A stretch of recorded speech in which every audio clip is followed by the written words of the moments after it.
Hey, what's up, y'all? This is William, the permaculture consultant, and I spent a lot of time trying to figure out what to call this video, and I couldn't come up with a title. Today, we're going to be planting perennials in the garden. We're going to be planting annuals in the garden. Some of them are going to be medicinal. Some of them are going to be forage crops for our future animals. We're going to be somehow watering this garden because I don't have water turned out, so you're going to be here for that problem solving situation there. I need to figure out a way to stop walking in the mud in the garden, so I'm probably going to be reusing some of these wooden planks, stuff like that. There's quite a bit to do. I'm going to show you guys everything that I am doing. You're basically going to spend an entire day with me. There. Now you know the issue behind finding a concise title for a video like this. So let's not waste any time. Let's get right into the video. Also, if you like the video, subscribe. Appreciate it. I'll start off by showing you guys the plants that I'm going to plant at the end of every row on this side, which is the west side of the property, or the west side of the beds. I'm going to be planting a rosemary plant. Now, the rosemary plant is, just awesome benefits for the garden. It keeps away pests. It harbors the beneficial insects that'll keep away the pests. It'll keep away a bunch of fly species that are issues. It's also very good medicine for humans and animals. There's a whole laundry list. I might put it up on the screen right now. But yeah, rosemary is a super helpful plant. Now down here, which is the last bed on this row, or on this in this garden, is one of the perennial beds that I was talking about. I'm going to be planting spearmint and peppermint as well. 2 of each, 2 peppermint, 2 spearmint, and I know those are going to go crazy, but I'm not entirely upset about this last bed going crazy with those perennials.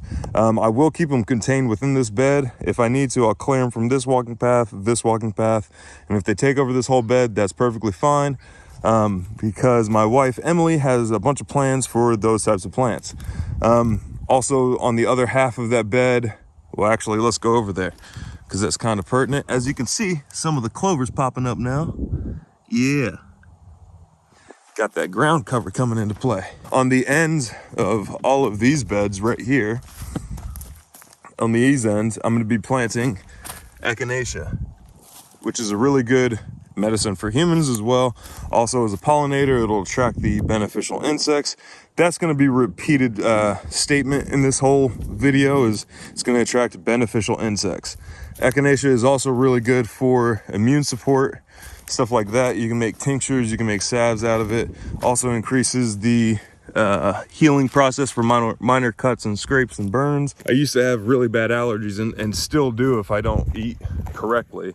And when I was little, my mom used to give me like echinacea tinctures and stuff like that. And just a heads up for all you parents out there, you're not going to use logic to win over a child in drinking a very bad tasting tincture. Just telling you. She would keep telling me, it's good for you. It's good for you. I'm like, I don't care. I'm 5. It's yucky. So keep that in mind, but it's really good for allergies. Also in this middle perennial bed that you've already seen me plant and stuff like that, if you need to, go back and check out this video.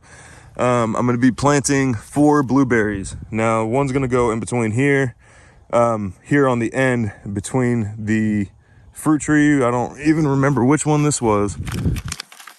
This is the Anna apple. So the Anna apple and the rosemary, the blueberries going right there. Remember, I planted strawberries in here before. I want that to take over this entire bed and act as a ground cover. I got Greek oregano here, and I got English thyme over here. These are going to act as a direct ground cover around this tree, and they're going to get, well, we'll get to that in a minute.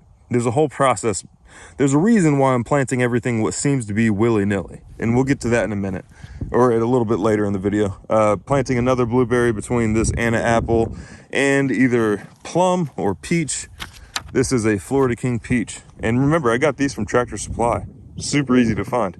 Got these in between here. Just make sure that they work for your zone, because I think every Tractor Supply gets the same batch. So keep that in mind. Got another blueberry and another blueberry, and around this tree I got the Greek oregano and the English thyme again. I'm also going to be planting sunflowers on this bed, which is the continuation of the onions that I had over there. I planted, you can actually see them in the video, all those onions over there I planted, and then I ran out of space, or I ran out of onions. So the rest of this bed is going to be sunflowers, and this entire bed, hopefully, if I have enough seeds and stuff, are going to be entirely sunflowers. And sunflowers are awesome because, I mean, you can do so many things with the seeds and the leaves. Like the sheep, they love sunflower heads. Pigs also love sunflower heads with the seeds and all that stuff on them. Chickens do as well, but the sheep will actually strip everything like off the stalk. So they'll eat the leaves, the head, all that type of stuff. Super high in fat, super high in protein for a plant at least. So they're really good to keep around, and rabbits in the future. If I do want to keep rabbits, I'll be able to use them for food. And the rabbits for food. Also, don't forget that there's a festival, Kentucky Sustainable Living, March 23rd, 24th. I'll be teaching there, so will a bunch of other awesome people be teaching. Check out the links down below for a discounted ticket. The next thing we're going to be doing is getting a string line from this end to that end to make sure all my rosemaries are straight. There's an obvious joke in there somewhere, but I'll leave it for y'all down in the comments. But yeah, I'm gonna get this stake in right here, and I want these to be, you know, somewhat straight, and I want them really to define the end of the raised bed here, or not even raised bed. I just want them to define the end of this bed, just like the military MRE instructions. Find a rock or something and pound this thing in. It's going a little crooked. That's pretty good, actually. I'm fine with that line right there. Going to pound it in with my rock or something. This was the first rosemary, and I'm gonna keep these pots because I'm gonna reuse them to start some of the other herbs that I have in seed form. All right, I'm gonna get this placed on the end right here. I'm gonna go ahead and get a nice little hole for it. And back to the reason behind putting in all these perennials pretty willy-nilly. The absolute best thing you can do for your soil is to get something planted. And the reason behind that is that that's going to feed your soil microbes. The exudates that these plants put out on their little root hairs are what's feeding the microbes and telling them to go out there and be active. It gives them a grocery list of nutrients that they need to bring back. Now, after that, the rosemary itself can't actually get the nutrients directly from that first microbe it encountered. That microbe actually has to be eaten by a predator microbe before this plant benefits. But the whole benefit of this plant being here is that it's a perennial. It's going to be constantly feeding the soil with exudates, with sugars, and giving that grocery list to the microbes. So it gives something for the microbes to eat, and in exchange they'll reproduce, multiply, and that's what builds soil. And proper, like perfect biocomplete, termed by Elaine Ingham, Dr. Elaine Ingham, biocomplete soil. If I were to take a gram of that, half of that is organic material, the other half or inorganic material, just it's not alive, that's the point. That's what half of it is. The other half is actually living organisms. So that's the importance of keeping perennials in your annual gardens, or just, you know, there's virtue in getting rid of annuals completely, or not completely, but trying to eliminate as many as you can and replacing them with a perennial variety. It's not a bad idea.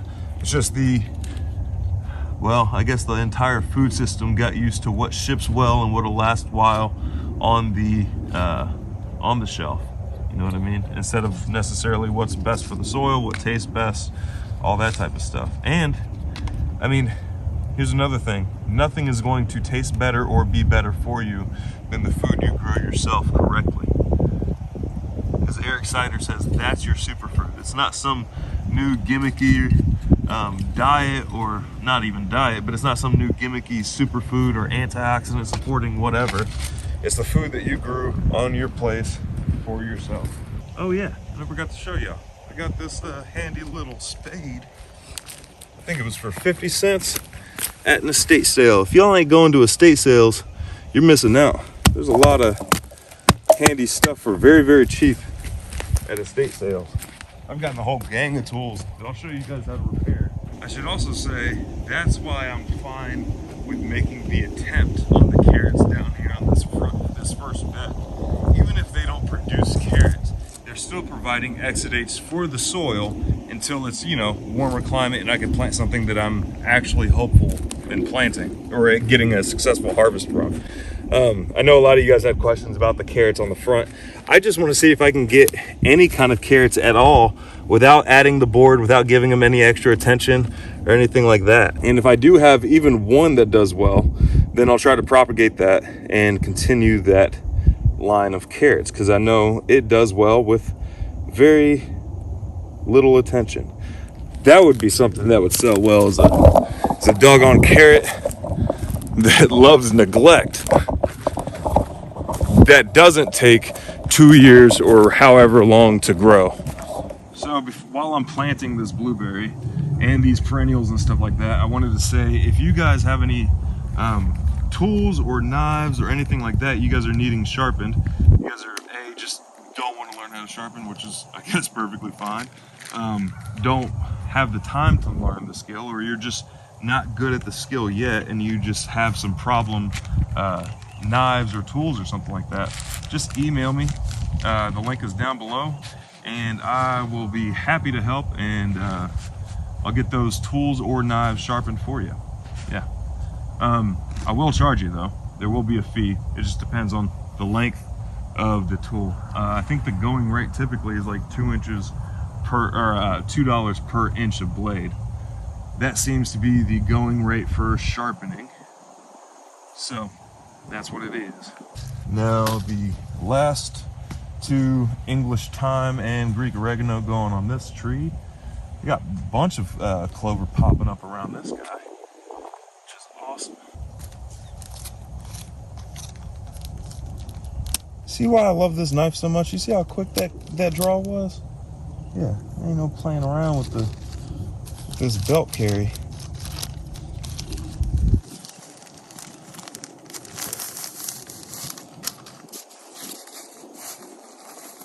And now the last thing to be planted on this row for right now is going to be the echinacea. And then the next thing I'll start planting is the echinacea bulbs, or not the bulbs, roots, at the end of each bed. And holy crap, that's all you get. All right, y'all, this is all you get. Don't buy echinacea from Walmart. I'm probably gonna have to find all right, yeah, that sucks. Okay, now I know. I think we just found a title for the video. All right, let's see if this bag is any better.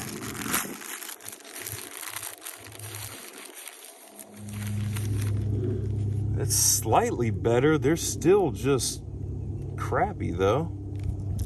What the heck? That's it. All right. Well, these ones at least look alive. The other ones look just rotted. So there's one echinacea there, and one echinacea there. So I'll have to keep that in mind, that these will probably need to be replanted. I do have some in seeds.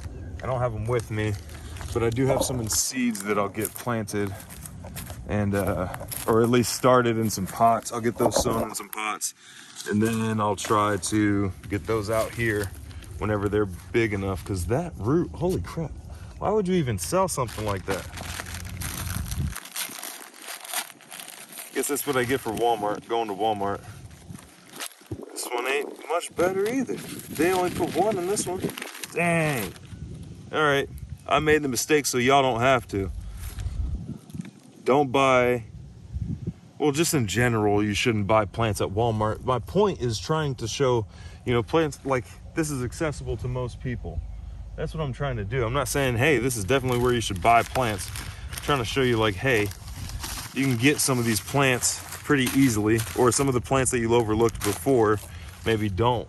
And you know, but looks like I'm just proving that you shouldn't buy plants from Walmart. Hey y'all, also, I'm going to start doing a series called Permaculture Q&A. So, if you have a question that you would like answered on the future Permaculture Q&A video, then leave it down in the comments down below with the hashtag, or if you're a couple generations older than me, the £. Leave them down in the comments either, and put that at the beginning of your comment.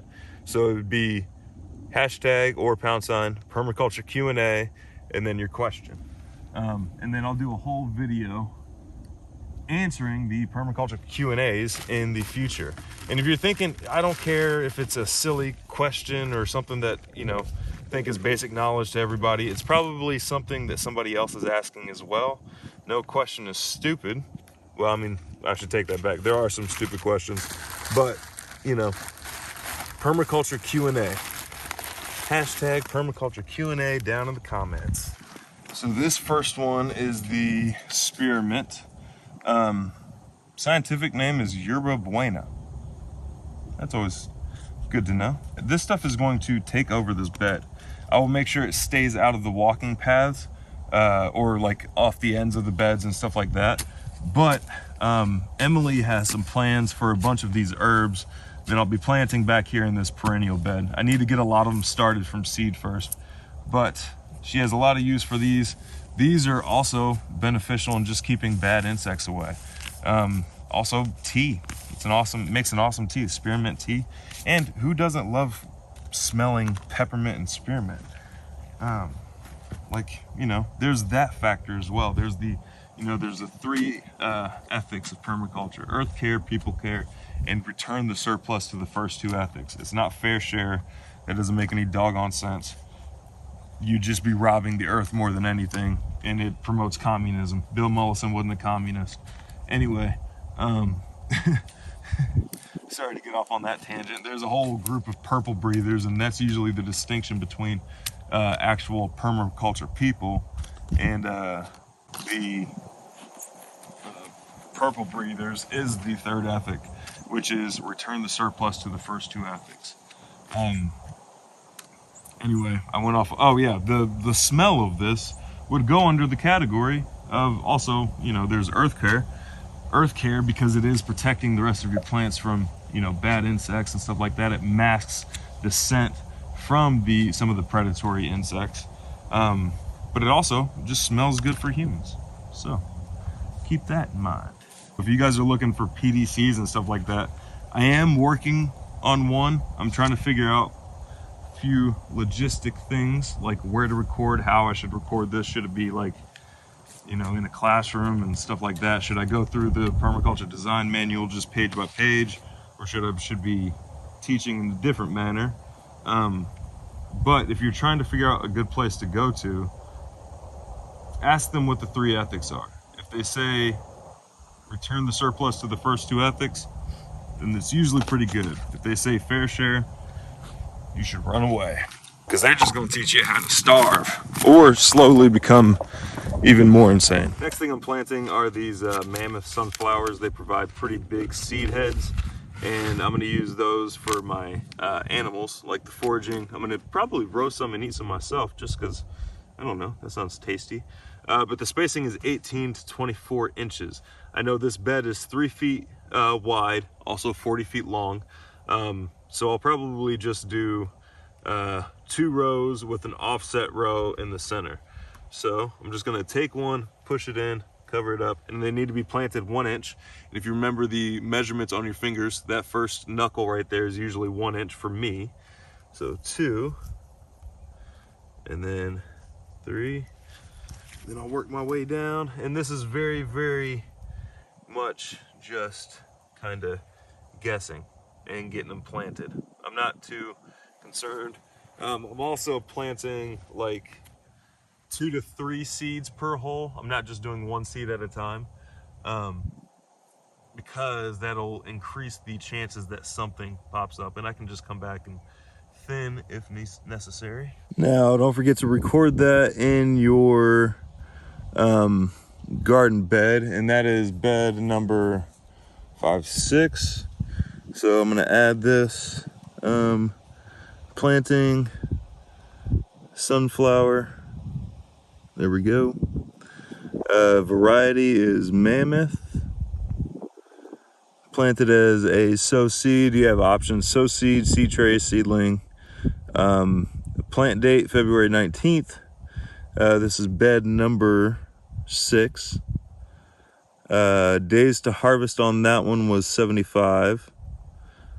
Calendar reminder is on, and save.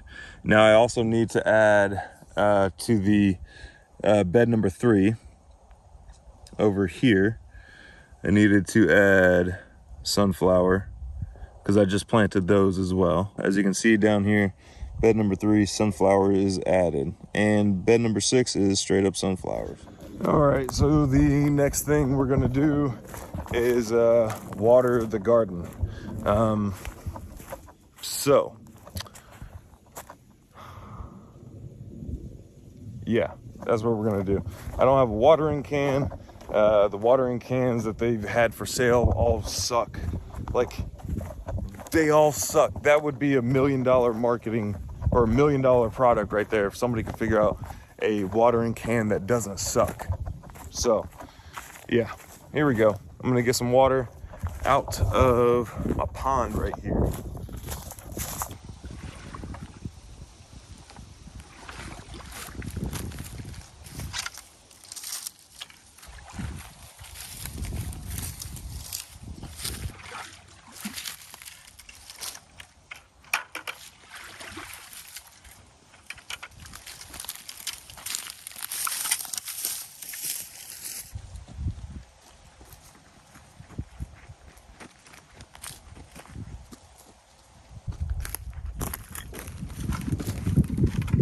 I'm gonna be drilling holes in the bottom of one of these buckets.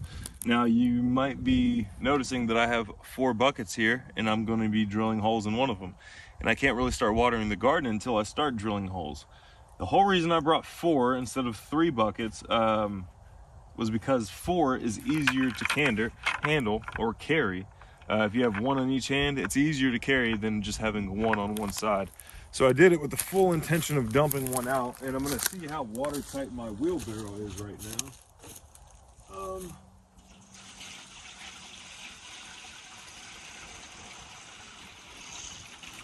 There's no leaks or anything so far. Nothing dripping down or running down the legs or anything like that, so that's good to know. The wheelbarrow is tight. Basically, it's going to be drilling holes in the bottom of this. I have an 1/8 inch bit here.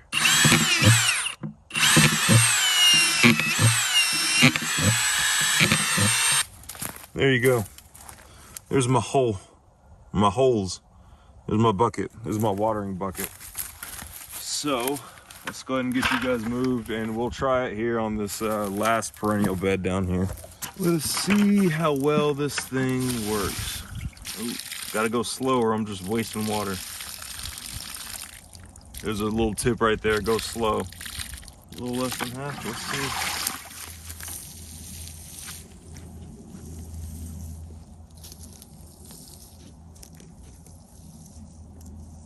The filling it up part is what's kind of difficult.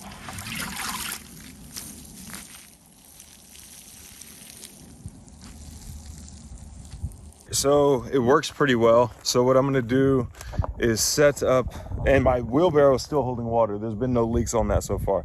So what I'm gonna do is set up the wheelbarrow here. It's about in the middle of the garden. And I'm gonna get that full of water, which is gonna be a lot of bucket trips. I'm gonna get that full of water, and then I'll start watering the rest of the garden. And I think this is gonna work. And this is just a temporary solution. By no means is this the most efficient solution. I just don't have water running out here, and I don't have any water catchment other than the pond right now and the swales. I'd much rather take the water from the pond than the swales. All right, so now that the garden is watered, I need to get some soil to start some new seeds in. And I don't really want to buy any because you're just buying nothing. You're spending money on basically nothing. The soil that you're gonna get, especially out of an old abandoned garden like this, it's gonna be way better than anything you can buy in a bag. So this part right here, this bed right here, is my last bed going this way. It's the furthest one downhill. Now there is still some good garden soil just a little bit further downhill than that. I just haven't turned it into a bed or anything. So what I'm gonna do is scrape up all the organic material off, like anything that's not organic material, but anything that's living, any weeds or anything like that. I'm gonna scrape that off. I'm gonna shovel it into buckets, and then I'm gonna bring it over here to this little sifting, this compost sifting screen from way back. The sides around it and all that stuff are pretty rotten. We're gonna see how many sifts we can get through. I did just do like a little test to see, you know, how well it would hold up and stuff like that. And I think it'll hold up for long enough. But yeah, we're gonna sift any of the weeds, anything like that, any of the plants out, and then we're gonna use that for potting soil. Using this little cultivator slash hoe right here, just to get some of the weeds off, as many as I can to begin with. And I'm just piling them up over here in this little pile right there. And I might be able to turn that into compost. Not entirely sure. Still lacking green materials in order to make compost. So as soon as it starts getting a little bit warmer to a point where I can actually mow and bag it, then I'll start probably making compost. And I'm just skimming the topsoil. As soon as I start, I don't go any deeper than the topsoil because I don't want to pick up a bunch of that clay that's down there. This is still clay. It's just been turned into aggregates with the microorganisms. It's been flocculated. Yeah, here's some DIY potting soil with no compost, no nothing. Just the soil that you got around here. Just the topsoil that you got around you.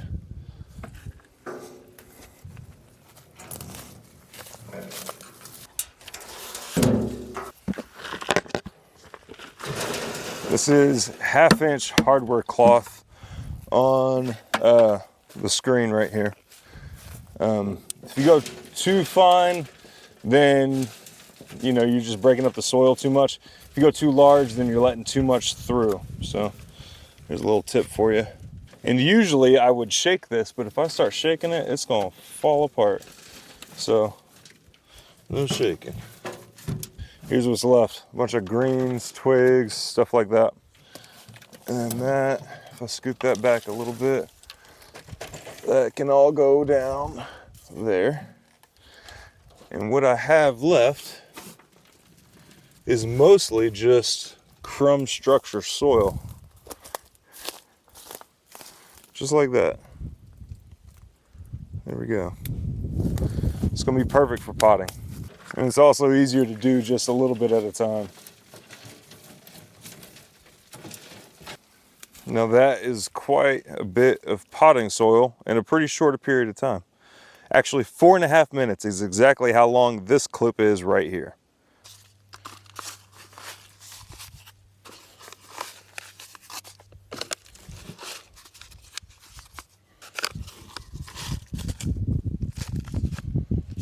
These are all the pots I was able to fill just with that one load. This right here is a handy little toolbox I got from an estate sale, like I was just telling y'all before. And in here, I've got some seeds. Most of these I've already planted, but some of them I have not. And that's this pack right here. I'm gonna be starting lavender, some catnip, some sage, some more rosemary because I want to multiply that like crazy. I got more rosemary. Oh, the rest of these are peppers, and I'm not ready for those yet, so I'm gonna put those back in here. And I'm gonna be doing probably a couple of plants per pot, like a couple of seeds of the same variety in each pot, just to increase the possible germination rate and stuff like that. These were all just varieties that my wife wanted in order to make salves out of. The sage also, I mean, we'll also be eating some of this. The catnip, I don't know that I've ever eaten it. Holy crap, these seeds are tiny. Holy crap. All right. So I'm gonna just do a couple there, couple there, couple there, and a couple there, and I will thin these out as they start popping up. Sage, sage, sage. Alrighty, now it's just time to water these guys, so I'll have to do the whole bucket thing again and get some water over here.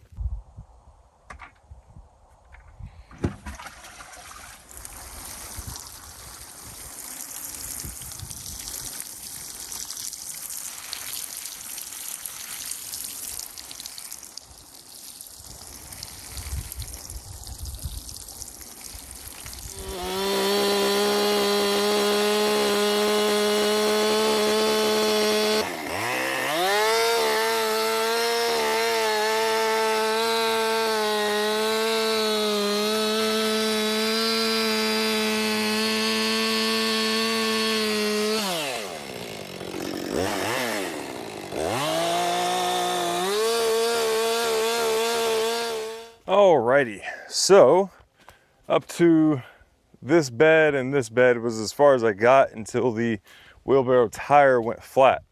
Another downside is that I'm realizing this wood is far more rotten than it should be for a walking path. It's literally falling apart as I'm walking over it. So I might end up ripping all that out. I'm not entirely sure yet. We'll see how it plays out. Some of these boards aren't as bad as the other ones, but some of them are very, very bad.